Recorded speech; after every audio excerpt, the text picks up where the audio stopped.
अनेक प्रकार के पाप बताए गए हैं। सबसे जघन्य पाप क्या है? माता पिता से जो बैर करता है बालक, ऐसे बालक को जघन्य पापी माना गया है।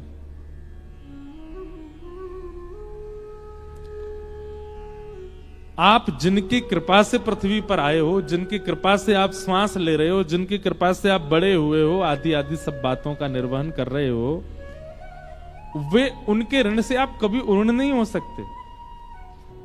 अच्छा, एक बात निश्चित है, भूत प्रेत होते हैं, होते हैं। और भूत प्रेत अधिकतर कौन बनते हैं?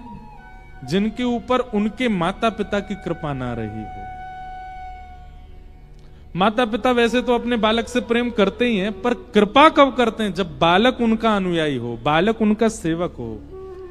जिस बालक ने नित्य अपने माता पिता को प्रणाम किया होगा, उसको मुक्त होने से कोई नहीं रोक सकता, उसकी मुक्ति निश्चित है।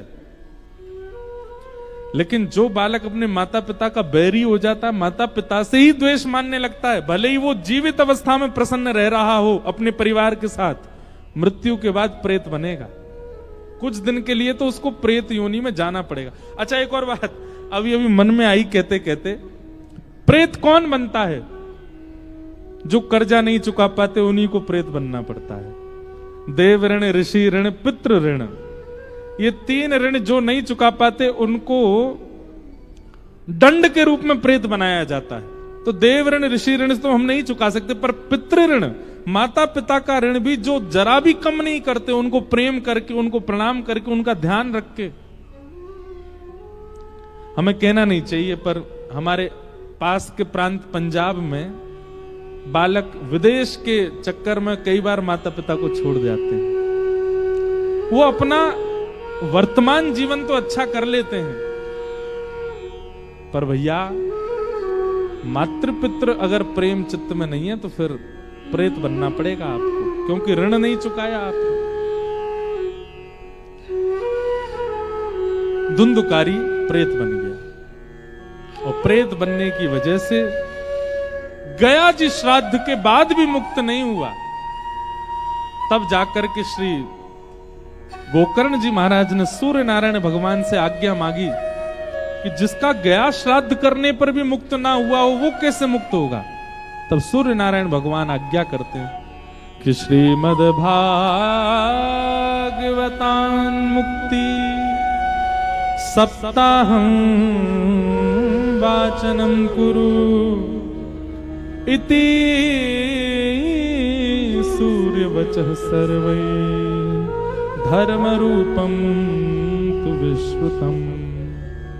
भागवत की कथा कराओ। भागवत की कथा करने से जघन्य पापी, घनघोर पापी व्यक्ति भी प्रेत योनि से मुक्त हो जाएगा। ये भागवत जी की महिमा है। एक बार महाराज जी हमारी कथा पिछले वर्ष महाशिवरात्रि पर हुई बागेश्वर धाम में। वहां तो प्रेतों का तांता लगता है, इतने सारे प्रेत आते हैं वहां। तो कथा में ही प्रेत आते थे, कथा बैठ के सुनते।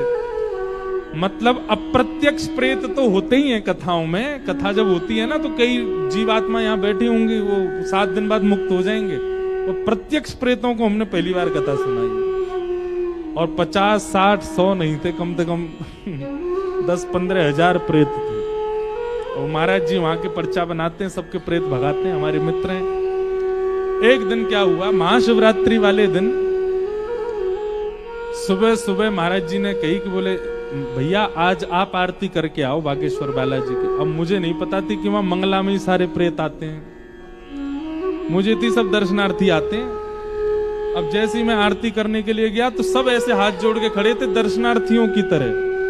लेकिन जैसे ही हमने आरती पकड़ी और घुमानी प्रारंभ करी, महाराज सबरे प्रेत बन गए वो। और चिल्ला में, चीखें, रेलिंग पकड़ पकड़ के मारे, सिर घुमा में, बाल खोल लिए सबने।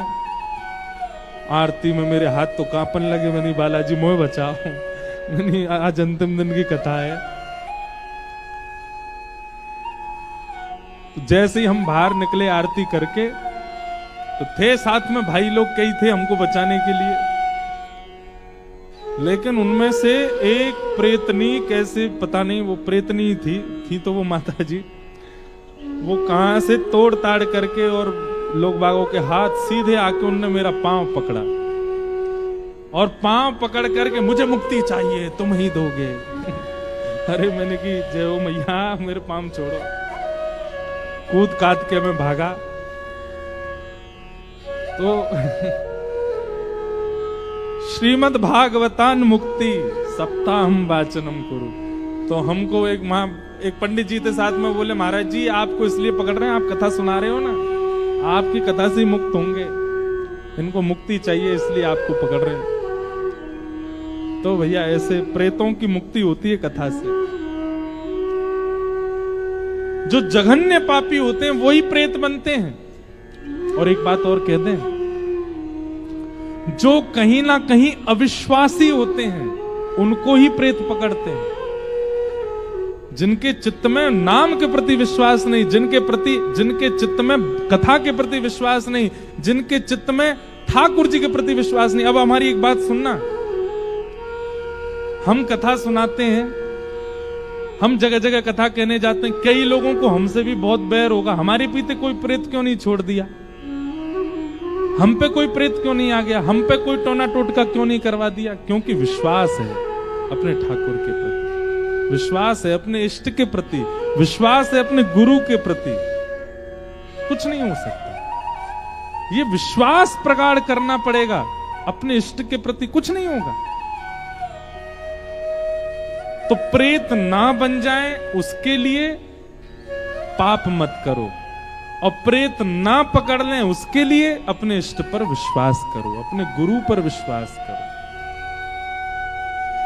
और नित्य नाम जप करो, और नाम जप भी ऐसे नहीं गर्जना करके नाम करो, हरे कृष्ण कृष्ण कृष्ण हरे हरे, हरे राम राम राम हरे। महाराज प्रेत ऐसे भागे, लेकिन ऐसे जैसे अभी किया वैसे करोगे तो नहीं भागेगा, गर्जना करके भागाओ। कई बार जंगल में जा रहे व्यक्ति आवाज करते हुए चलते हैं, क्यों? ताकि आगे आया हुआ हिंसक जीव आवाज से ही भाग जाए। ठीक वैसे ही अपने जीवन रूपी इस भयंकर जंगल में प्रवेश कर रहे हो, नाम की गर्जना करते हुए चलो। आगे कोई आर्त रूपी, आगे कोई संकट रूपी, आगे कोई प्रेत रूपी अगर बाधा होगी तो आपकी नाम की गर्जना से भाग जाएगा। नाम की गर्जना, बातें तो हमें बहुत हैं, पर जितनी आपको समझ आ जाए। तो श्रीमद् भागवत की कथा श्री गोकर्ण जी महाराज ने की, और उस कथा का श्रवण करते ही धुंधुकारी प्रेत योनि से मुक्त होकर के भगवत धाम को प्रस्थान करने लगे। बोलो भागवत महापुराण की।